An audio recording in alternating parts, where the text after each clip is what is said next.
जय हिंद दोस्तों। आज का टॉपिक है हमारा सेविंग अकाउंट।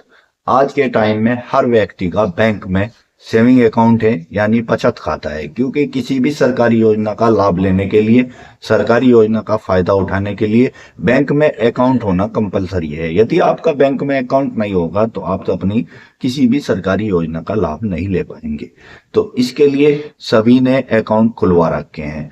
दोस्तों, गरीब आदमियों की तो बात अलग है, उनका तो मिनिमम बैलेंस का अकाउंट खुला हुआ है, जीरो बैलेंस का अकाउंट खुला हुआ है। लेकिन छोटे व्यापारी जो होते हैं वे क्या करते हैं, अपना 1 2 3 4 सेविंग अकाउंट खुलवाए रखते हैं।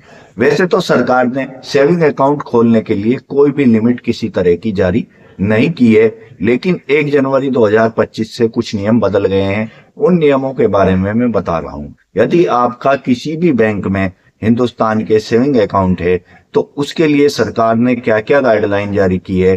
तो एक, हर छोटे व्यापारी को जिसका बैंक में खाता है और वो उससे ट्रांजैक्शन करता है, लेन देन करता है, तो उसे इन नियमों की जानकारी होनी जरूरी है, क्योंकि आईटी विभाग, इनकम टैक्स विभाग आपके खाते पे पैनी नजर रखे हुए है। और सरकार की बैंकों को डायरेक्शन है कि यदि किसी भी खाते में इस तरह की कोई भी गड़बड़, जो मैं इस वीडियो में आगे बताऊंगा, पाई जाती है तो उसकी सूचना आईटी विभाग को दे दे। और आईटी विभाग को यदि आपके खाते की सूचना जाती है तो आईटी विभाग आपको नोटिस जारी कर सकता है, और नोटिस जारी करके आपसे उस रकम के सोर्स के बारे में पूछताछ कर सकता है। एक बार यदि किसी को आईटी विभाग से, इनकम टैक्स विभाग से कोई भी रकम के मुतालिक नोटिस आ जाता है तो फिर उसका जवाब देने के लिए आपको वकील के पास जाना पड़ेगा और खर्च करना पड़ेगा। आप मेरी वीडियो देख के अपना अकाउंट को मेंटेन करके अगर आप चलते हैं तो आप इस तरह के झंझट से बच जाएंगे। तो दोस्तों, ज्यादा समय न लेते हुए हम अपना वीडियो और अपना टॉपिक शुरू करते हैं। देखो, सेविंग अकाउंट, सेविंग अकाउंट की सरकार ने कोई भी लिमिट किसी तरह की जारी नहीं की है। आपके सभी के पास सेविंग अकाउंट है। सेविंग अकाउंट खोलने की कोई लिमिट सरकार द्वारा तय नहीं की गई है, लेकिन आपका जो भी सेविंग है, दोस्तों मैंने साइड में एक वीडियो लगा रखी है, इस पर भी थोड़ी सी नजर डालते रहिएगा। ये भी बड़े काम की हैं, ये सब चीजें मैं इसमें बराबर में आपको दिखा रहा हूँ। कंटिन्यू अकाउंट होता है तो उसमें आपको मिनिमम बैलेंस जो है वो मेंटेन करना पड़ता है। यदि आप मिनिमम बैलेंस मेंटेन नहीं करते हैं तो बैंक आपसे कुछ ना कुछ चार्ज काटता है।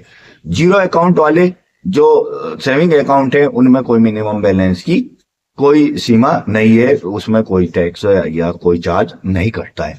नियमों के मुताबिक आप कितनी भी रकम सेविंग अकाउंट में 1 साल में जमा कर सकते हैं, इसमें कोई बाउंडेशन नहीं है। लेकिन जो कुछ बाउंडेशन है वो है, ज्यादा जो आप अपने सेविंग अकाउंट में रकम जमा कर रहे हैं, यदि आईटी विभाग के सोर्स के हिसाब से ज्यादा है तो आईटी विभाग उससे आपका सोर्स ऑफ इनकम पूछ सकता है और उसमें आपको जवाब देना पड़ेगा।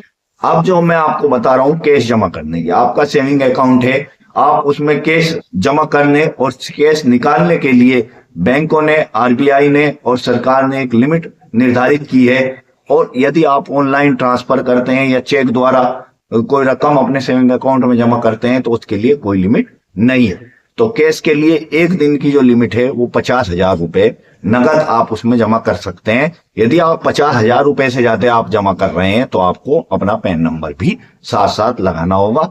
जब आप 50,000 रुपए से ज्यादा जमा कर सकते हैं, वो भी 1 दिन में आप 1 लाख रुपए नगद अपने खाते में जमा कर सकते हैं।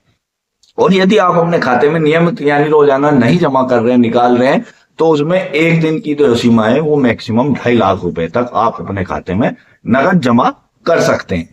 तो ये 1 दिन का हो गया, लेकिन मैं आपको महीने का और साल का जो मैं बता रहा हूं, आपका जो सेविंग अकाउंट है उसमें 1 साल की जो सरकार ने सीमा निर्धारित की है वो 10 लाख रुपए नगद की निर्धारित की है। यदि आप कैश डिपॉजिट अपने सेविंग अकाउंट में करते हैं तो 1 साल के अंदर आपकी वो सीमा 10 लाख रुपए से ऊपर नहीं होनी चाहिए।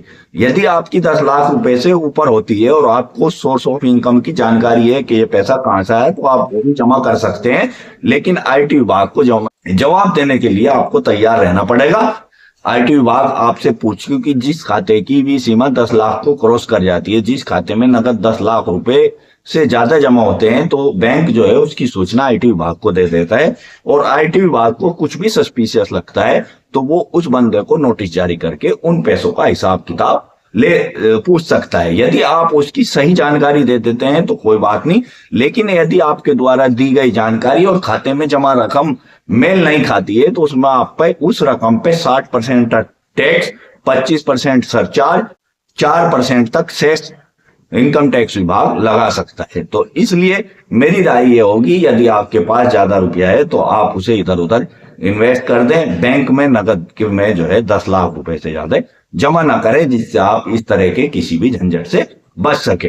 तो दोस्तों, ये थी सेविंग अकाउंट की और सारी जानकारी। और रही इसमें ऑनलाइन ट्रांजैक्शन की कोई लिमिट सरकार द्वारा तय नहीं की गई है। आप कितना भी इसमें ऑनलाइन ट्रांजैक्शन कर सकते हैं, लेकिन अगर आप उस लिमिट को 10 लाख रुपए से ज्यादा को आप क्रॉस करते हैं ऑनलाइन में भी, तो आप उसका सोर्स ऑफ इनकम आपके पास होना चाहिए। दोस्तों, वीडियो आपको कैसी लगी? वीडियो यदि आपको अच्छी लगी हो तो वीडियो को लाइक करिए, शेयर करिए और चैनल को सब्सक्राइब करिए। Thanks for watching this video. और इसी तरह की वीडियो देखने के लिए हमारे चैनल को विजिट करिए।